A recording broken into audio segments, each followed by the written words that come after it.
Hello, welcome to our next episode, The Voice of Families and Addiction. My name is Roy Poyan. I'll be your host today. And today we're going to discuss Invest in the Family Ministry.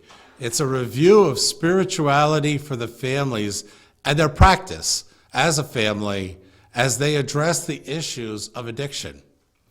I have to tell you, I feel like I'm really stepping out on a limb here, emotionally as well as being sensitive to how other people view what is extremely personal issues of their faith and their faith practice and their following of the Lord.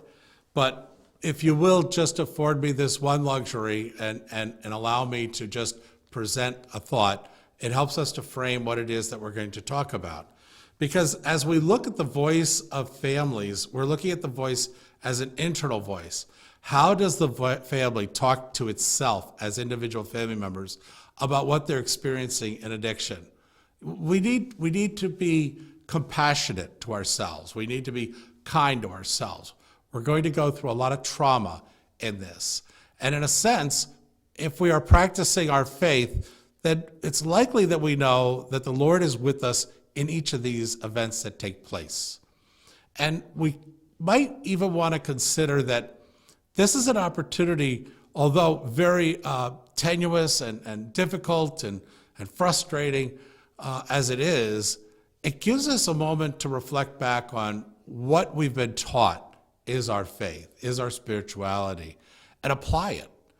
And that takes a lot of courage. It takes a lot of wisdom. It takes a lot of communio and sharing to help us to know, am I viewing this in the right framework of me as a person? And then am I viewing this as a member of my faith community, our church, our parish, our congregation? Am I viewing this as the way that I think personally, the way that the Lord is asking me to view it? Am I strengthened by the knowledge of my belief that He is present with me? So we often turn to the Bible, and one of the passages that I found helpful in this kind of foray is John 15, verse 2. And I'll just briefly read it. Every branch in me that does not bear fruit, He takes away. And every branch that bears fruit, He prunes it and makes it bear more fruit. I'm going to stop there because I think that that's very relevant for us. When we're looking at being pruned, we're not necessarily looking at it like, oh, we're bad. I'd like for you to consider, if you're a gardener, you can relate to this. If a rosebud dies, or should I say when a rosebud dies, we prune the top of it at around one leaf down or one thorn down. And we know that when we prune that, it removes what is dead and not useful being the key word there. And then we find that a whole plethora of other buds come up because it was properly pruned in a timely way. And when we look at the issues that we're facing with the behaviors that are presenting and how we have as family members to respond to them, the question is, did we respond using our strength of our faith? And I'm not suggesting, oh, shame on you, or you should feel guilty, or you didn't do it right. Take away all that. Those are self-expressions. Those are more like worldly expressions. They're not useful. They're not helpful for you. But instead, you might even want to turn to James 2. Blessed is the man who perseveres under trial, for once he has been approved, he will receive the crown of life. So what we're doing there is we're saying, that was 12, James 12. In James 2, we're saying, consider it all to joy, my brethren, when you encounter various trials. And then I drop down to 12. So with that in mind, we're taking a look at the Lord is talking to us, and He's saying, I'm not going to create problems for you to stumble over, but I'm going to be there when you stumble over them. And I'm going to bring to you, through the Holy Spirit and other ways, I'm going to be there with you, and you'll feel my presence when you allow me to. And by using whatever is your faith practice to have that communio with me, I'll have you share it with others also, because then it blossoms. You become a light in the darkness. And these are very dark issues. But what's hopeful about all this is an overwhelming majority of people get through this. I mean, a fantastic, overwhelming majority of people get through this and achieve successful lifelong recovery. So there is no permanence to the behaviors and the trials and all that's happening. It's more of a, as it happens, how did you respond? And did you have an opportunity? Did you use it? And then don't be critical of yourself, but share what you experienced with others. So what we're saying then is that we're going to use our faith practices as we address these very traumatic issues of lying, cheating, stealing, things that you would think, boy, I'll never forgive them for doing this.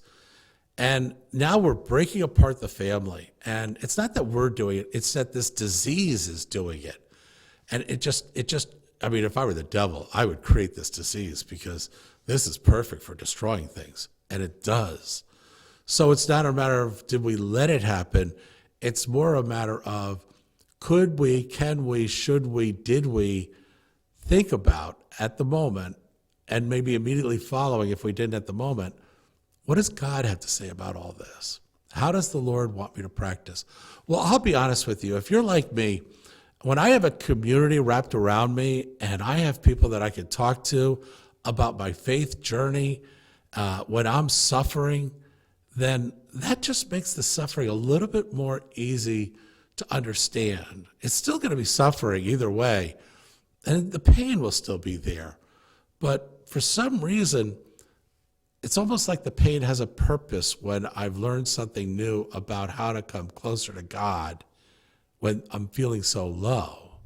And Paul explains that too in his writings, where he says, I'm at my strongest when I'm at my weakness, because when I'm at my weakness, that's when I turn most in a strong way for God. And although God doesn't create these problems so that you come closer to him, he certainly rejoices when we do. So the question then is, so where do we get all this rejuvenation and understanding and support? Well, there's key stakeholders in all of our communities. There's a coach, there's a guidance counselor, there's the police, there's an emergency room, there's doctors, there's community agencies, there's non-for-profit groups, there's all these different groups. But the one that focuses the most on our spirituality, that's a stakeholder in our community, is our church, our place of faith practice, our temple, our mosque, our parish. Whatever your faith is, then that is the place where there is a stakeholder in the drug epidemic. The question is, are they prepared to be that for us as a society?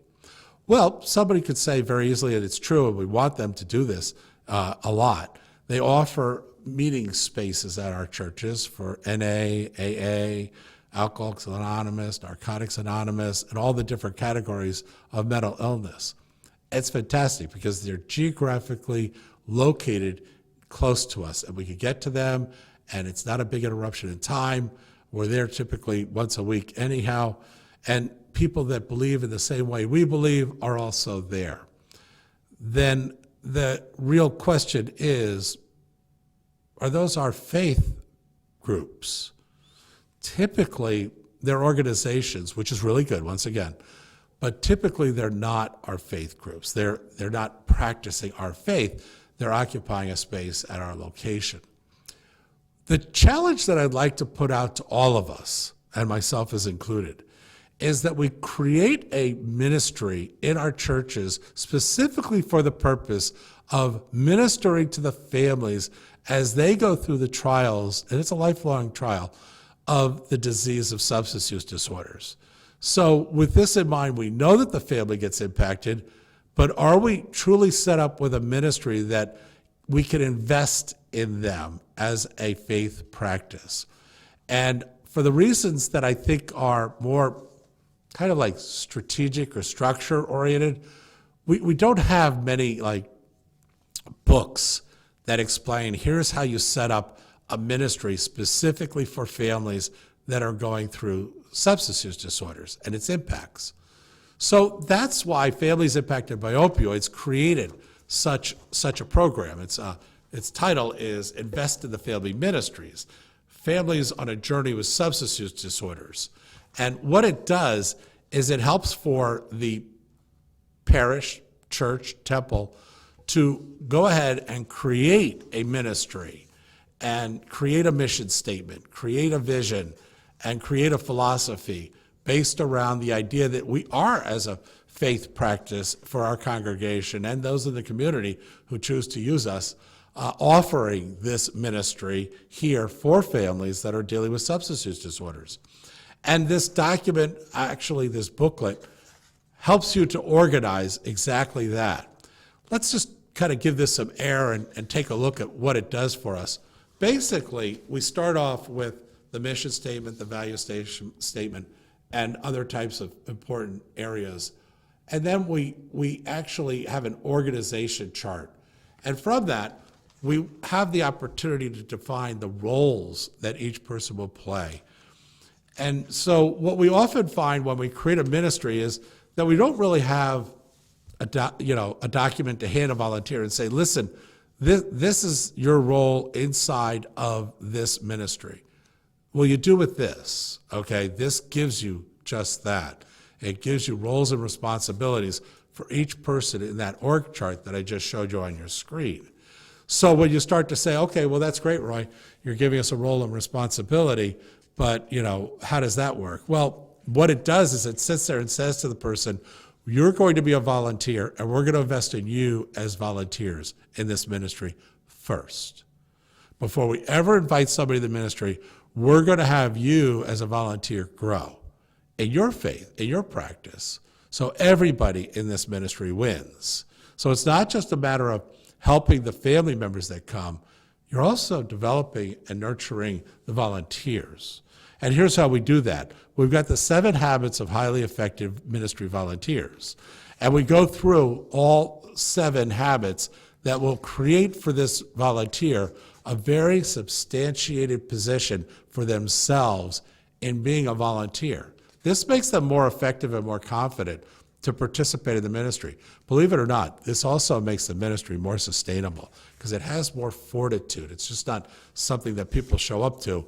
It's one that everybody has a role in and understands a role and how that will be conducted.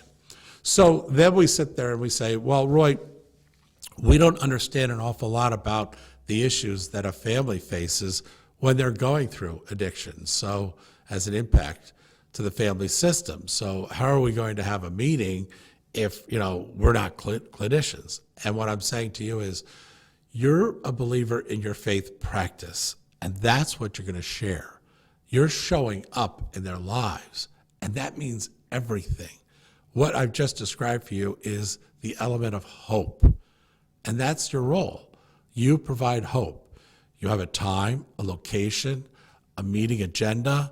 You're there to listen and to participate in these lives of these people as they face these issues. Now, we give to you a PowerPoint presentation with voiceover on each slide so that you can go through any one of the 32 key issues that these families are going to experience. We also have produced a television series titled Fentanyl and Families in Harm's Way. And what that will do for you is it gives you kind of a TV format to put up in your meeting. So a typical meeting might last 1.5 hours, and part of that, say 30 minutes or so, is actually through video. We also have a handout for practical exercises. But you might sit there and say, hey, that's great for the education of the families, but what have we done from a faith practice standpoint? Well, that's where the program that's inserted into this Invest in the Family Ministry comes in, that's titled Sparks, SP-ARKS, Sparks. And what Sparks does for us is it provides us a spiritual arc. And inside this spiritual arc will contain our understanding of how to work in a meeting and help the person to identify themselves and their personal journey in their faith practice. So what I'm not suggesting is that you pre-pick 16 different verses in the Bible and go through. And today we're going to talk about God's wrath, and you're going to listen and you're going to get something out of this. I'm not suggesting that. You could do that if what you choose to do that, and that's fine. But what I'm giving you in this manual is the ability to then take a group of questions so that in these questions you'll be able to identify that this is a weighted factor of 6 categories in practicing one's faith. And abide in Christ is one, and there are 10 questions that you would ask. And in your response, you would give a response of, I never do that, I seldom do that, I occasionally and I frequently, or I always do that. 1, 2, 3, 4, or 5. And the questions for abide in Christ might be, I practice regular quiet time in meditation with Christ. So you put down never, seldom, occasionally. And you do that in each of the 6 categories. The other one is live in the scriptures. There's pray in faith. And then there are 3 other categories: fellowship with believers, witness to the word, and minister to others. Well, each one of these categories has around 10 questions with the weighted number of I seldom do it, I often do it, 1, 2, 3, 4, 5. So what you then do is you take that scoring, and this is all in the book, and the instructions are all in the book, and you put it onto a chart. And the chart actually allows you to see where your strengths and weaknesses are. Now what you're doing is you're taking yourself, your journey, you're learning about key issues that are involved in how this addiction and as a disease impacts your family, and you're also including into it your spiritual practices by having sparks as part of your meeting design. And you're starting to create kind of a, let's have each person work on their individual area where they would like to strengthen themselves. And you might sit there and think, oh, well, we don't have an awful lot of resources here at our church to go running down in every individual person's role. And I would say, you're right, you probably don't, and that's not expected of you. But when you start to look at this book, it will show you that online there are many, and we actually list them out, many different type of Protestant and Catholic. There's a book that's Catholic and there's a book that's Protestant, areas online that will help each individual find their area of interest in growing and strengthening their faith practice. So when they come to the meeting, it's not a matter just of saying, okay, we're going to review Galatians 5. It's more of a matter of, now let's take some time after we've learned a little bit more about the key issues in addiction in the family, let's take some time and work on our spiritual plan. Because this is work that they're doing outside the meeting, in their life, at their home or at work when they take a break. And they're actually starting to grow in faith and in a more accountable way. And then you sit there and you think, gads, that's a lot. Well, honestly, it takes the weight off, not puts the weight on. Because as we include God to this journey, we find that he lifts us up and he carries more of our weight. And we find meditation in prayer, and we find ways of communicating with others on a common dialogue. Maybe you have somebody that by phone, it's your spiritual partner, and you tell them, we're going through a lot with this brain disease, and I don't expect that you're going to help me in all those areas, but in my spiritual faith practices, in using what we teach in our faith, maybe we could have discussions about that moving forward. So that's kind of a position that a pastor can then take in terms of supporting this ministry. I wouldn't recommend you do it that way. I would recommend that you put a notice in the bulletin and you say, we're going to have a ministry coming up, and we would like for anybody who's interested in participating as a volunteer of this ministry to join us on a certain time. Get in touch with so-and-so and plan to attend. It'll be about an hour and a half meeting And you'll have about, we've said in this user manual about 6 of those developmental meetings before you're going to be ready to kind of go live. So when you're starting to do this, families impacted by opioids at 440-385-7605 is available to help walk you through this, and we can do a Zoom meeting with your team. So if you have any questions, they can get answered. But I want you to know that you're not going to have to go out on a limb and do this by yourself. So when you're taking a look at the community and you're suggesting, well, should we be offering it to the community as well as to our congregation? Personally, I would suggest that you start off with your congregation and keep it home in the beginning. And then as you become more flourished and experienced, then you might consider opening it up to the general community at whole. You can do it either way. You can start right off with the general community and your congregation in terms of attracting people. You may find that you are able to help people to see the value of your faith practices and where you're located, and they kind of might want to join you. That's not uncommon at all. But what is common in this journey with spirituality and the families is that we're not going to go through this alone. I mean, whether you are accepting of that or not doesn't make a difference. You're not going to go through this alone.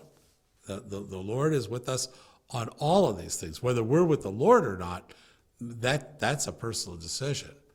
But He wants to be included in this. So, and says it many times in the Bible. I mean, we see this over and over again, how much He wants to carry our burdens. And in our practices, it shows us how to go about doing that. So what we're doing is we're suggesting to the parishes, churches, temples, mosques, open your doors, go ahead and have a ministry that's designed for families. It's not a support ministry. It's not a ministry of just faith. It's a combination of support, education, and faith. So it's kind of all three in one, which makes it a beautiful expression of this. It makes it a beautiful expression of love. It's a sharing God's love with others in their suffering and pain. And when we take a look at how we're going to do that, this manual is maybe one of others. I'm not sure that there's many manuals out there right now. There probably will be in the future. This is how a church can set up a ministry specifically for families that are dealing with the issues and the impact of substance use as a brain disease with one of their family members or loved ones. So with that in mind, do you then circumvent any kind of family therapy with this? No, I would hope not. I would hope that a family that's going through this has a family therapist. And this is more of a combination and kind of an augmenting of different layers that you will create. So you'll have peer-to-peer coming in, for the person that's the individual person, and they're doing their mental health and they're going to their NA meetings, and the family is going to this ministry, but they're also in family therapy and as individuals to improve their coping skills in all of this. This is not what we normally see. What we normally see is a family that's frightened, angry, and more or less withdrawn from the community. There are community stakeholders that are out there that families impacted by opioids and the voice of families in addiction is calling out to, shouting out to, and saying, we have to get involved. We have to get engaged. You cannot sit on the sidelines.